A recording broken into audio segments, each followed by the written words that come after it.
All right, so this will be part two. I got a phone call, so Salakia.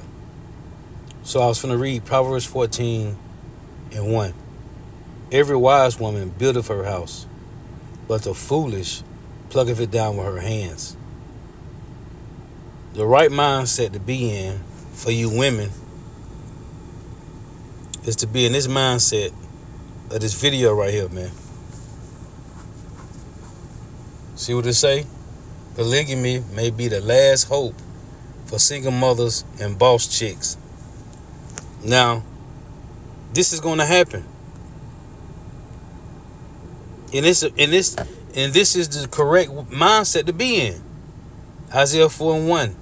And in that day 7 women shall take hold of one man, saying, we will eat our own bread and wear our own apparel. Only let us be called by thy name to take away our reproach. Now that chick, this page, that's an older woman. She's an older woman.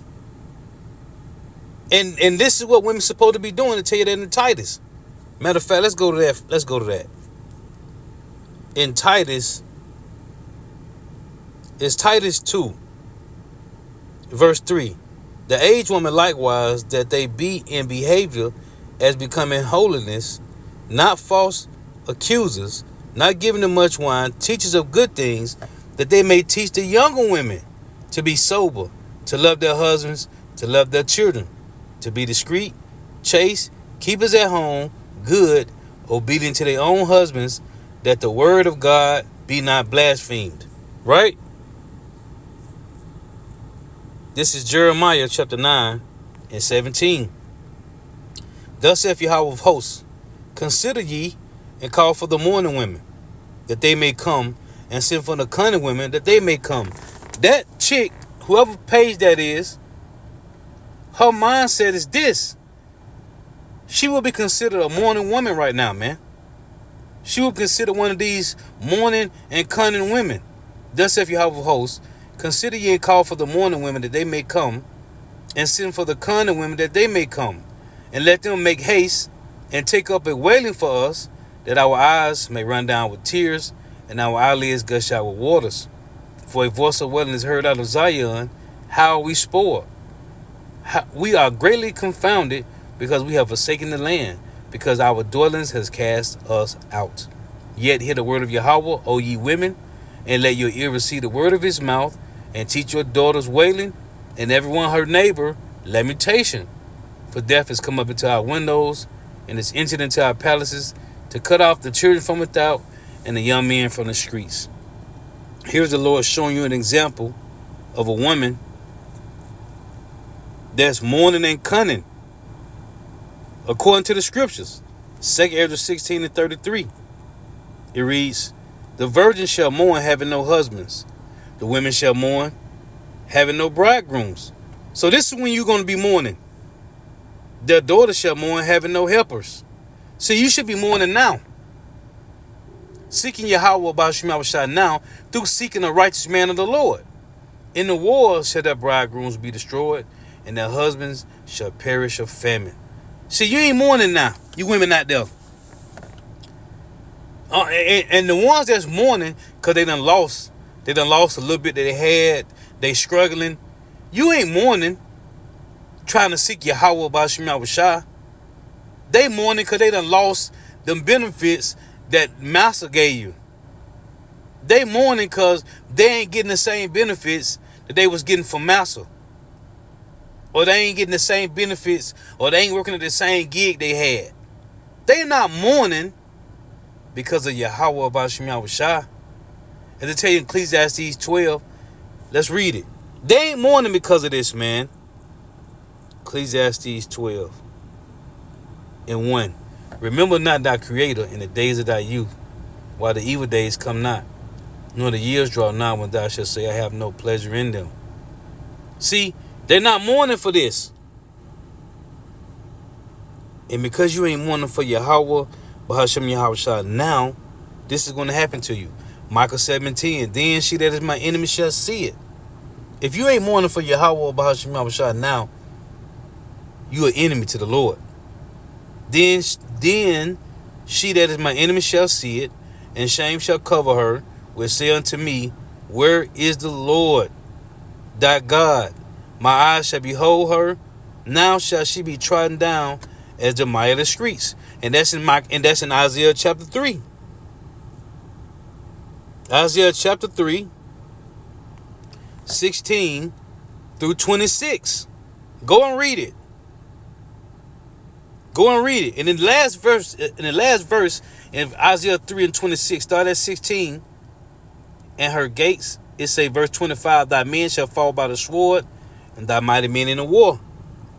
This is when the Lord said you shall be trodden down as the mighty of the street. In Micah 7:10, this is what's going to happen. The Lord is going to remove, and it's happening now. It's happening now. Isaiah 32 and 9. Rise up, you women that are at ease. Hear my voice, you careless daughters. Give ear unto my speech. Many days and years shall you be troubled, you careless women. For the vintage shall fail, the gathering shall not come. Your workplace going to fail, and your money ain't going to come in. Tremble, you women that are at ease. Be troubled, you careless ones. Strip you and make you bare, and gird sackcloth upon your loins. They shall lament for the teats, for the pleasant fields, for the fruitful vines. And that's Isaiah 3 and 1. The Lord say He's going to take away from you your stay and your staff, your whole stale bread and your whole stale water. They shall lament for the teats, for the pleasant fields, for the fruitful vines. The Lord has taken away your support. And they tell you in Psalm 23, thy rod and thy staff, they comfort us. The rod is for correction. The Lord's staff is for support.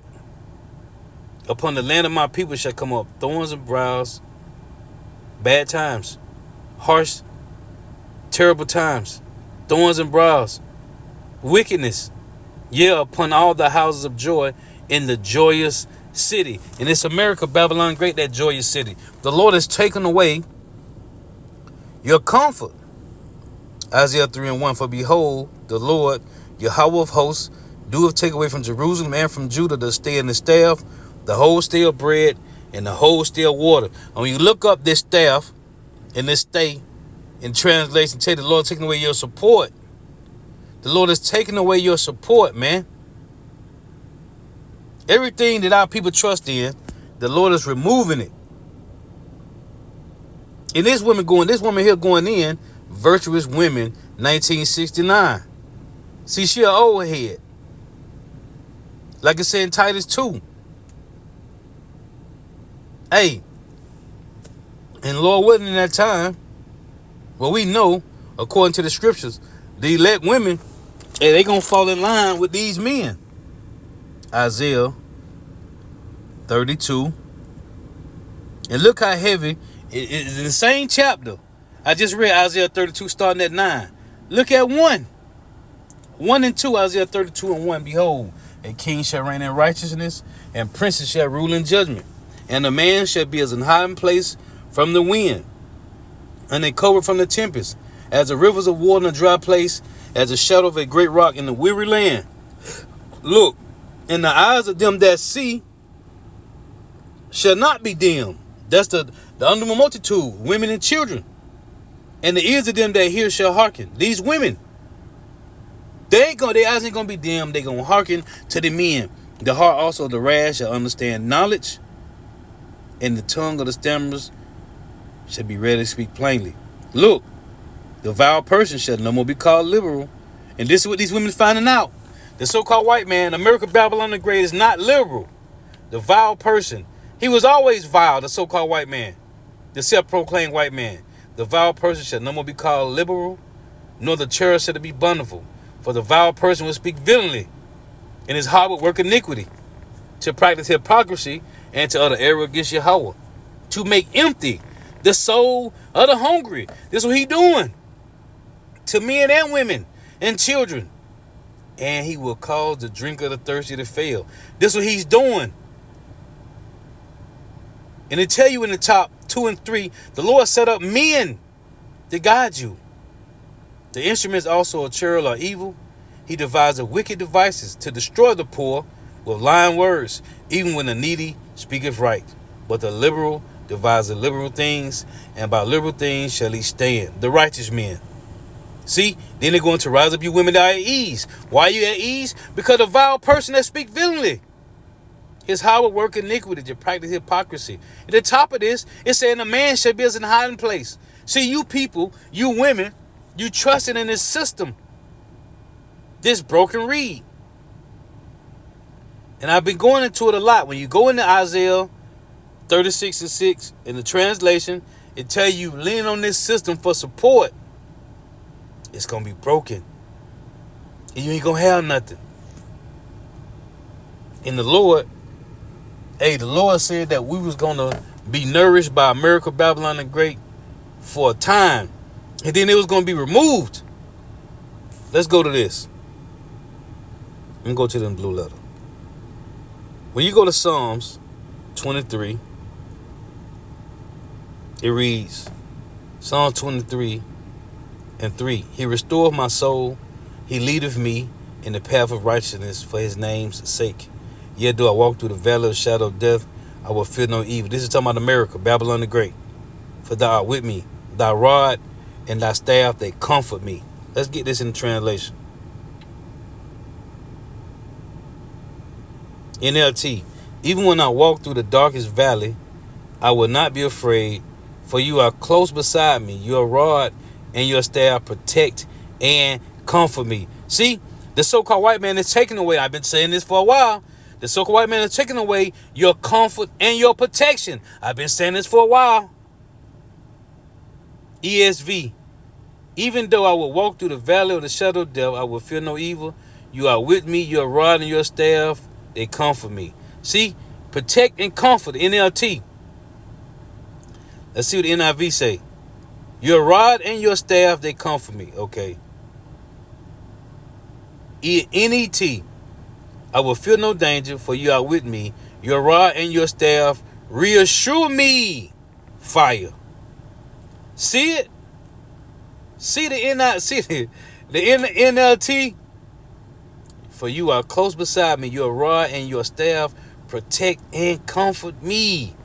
This is why King David said this. Psalms 69:22.